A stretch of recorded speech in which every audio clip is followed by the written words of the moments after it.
Hello friends, welcome to another painting video with me again. Today I will show you the process for painting this sunflower fairy lady. I love sunflowers, I love portrait painting, so why not combine into one composition? This is part of the more advanced painting series where I'm mostly focusing on portraits and will try to share once a month. As you can see, I have used some metallic watercolors in this one, which I will talk more about later in the video and show you how to use. So let's start painting.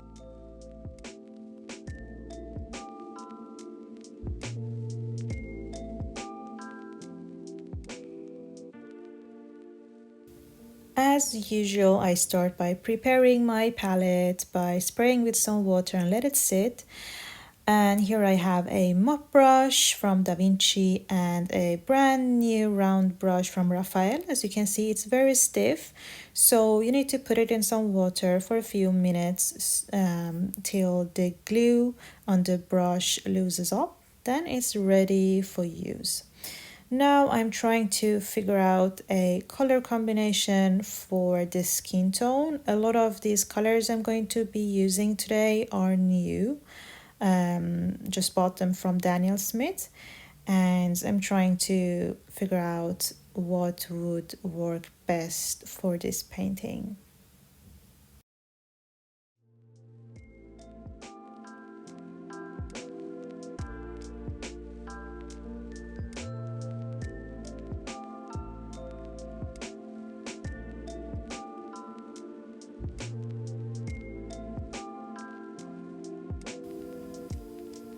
I'm using a hot press watercolor paper 300 GSM from Arches.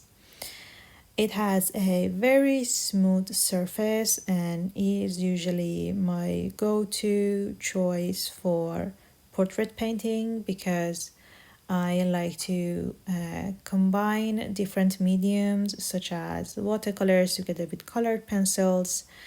And for using colored pencils, you need to have a very smooth surface, which this paper offers. So hot pressed paper, 100% cotton. As you can see, I'm applying the first layer and I add little by little, and sometimes I remove paint using the towel, the paper towel I have. That is an important part of my process for this kind of paintings. Make sure to always have some paper towels next to you. This helps the water control process as well. For painting on this type of paper, you don't want to have too much water on the surface. You need to be very careful and don't wet your brush too much.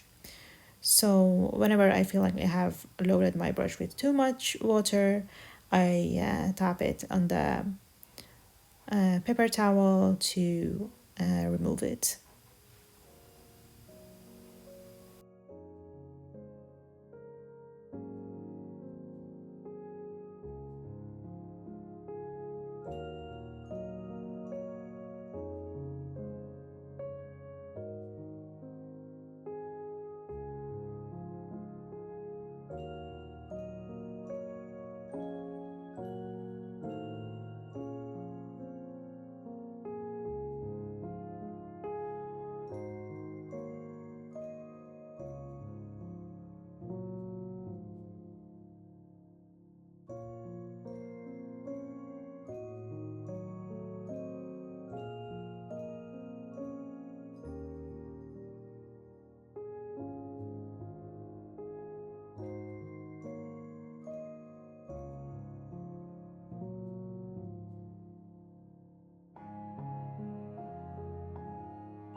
Now the base layer of the portrait is done, and I start painting in flowers. First I apply a lighter yellow, like a lemonish yellow, to all the petals. Let it dry and then add darker tones to petals in the background or petals behind. And to darken your yellows, you can either use yellow ochre or a reddish brown. So I first apply a layer with ochre, yellow ochre, let it dry, and then add another layer with reddish brown.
Now I'm using a fluid watercolor. These are called Aqua Drop from Schminke.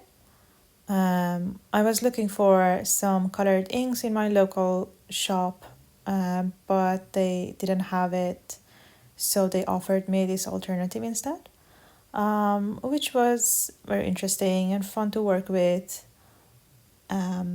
Yeah, so fluid watercolors if you can't find colored ink.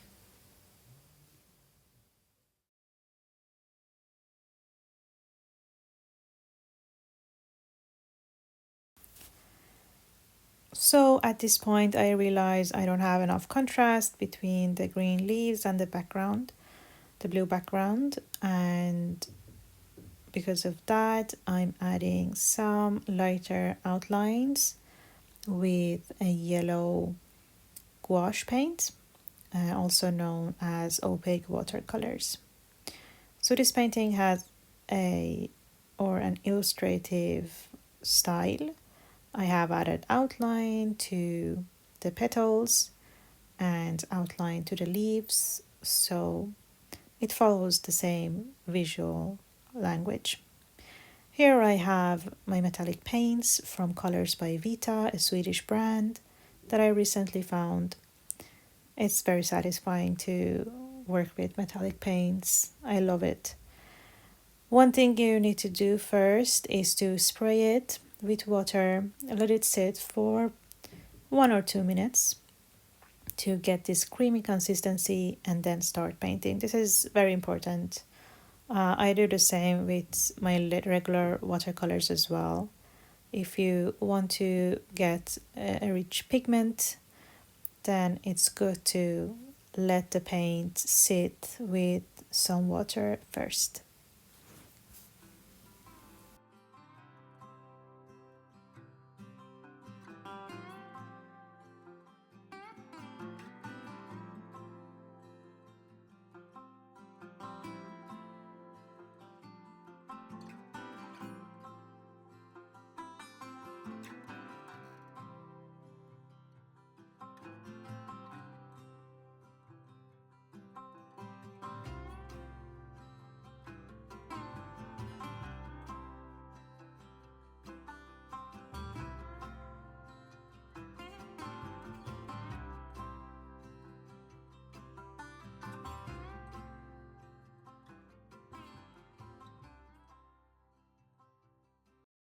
Thank you for watching today's video. If you have any questions or comments, please share them with me in the comment section below. And don't forget to give it a thumbs up to support this channel.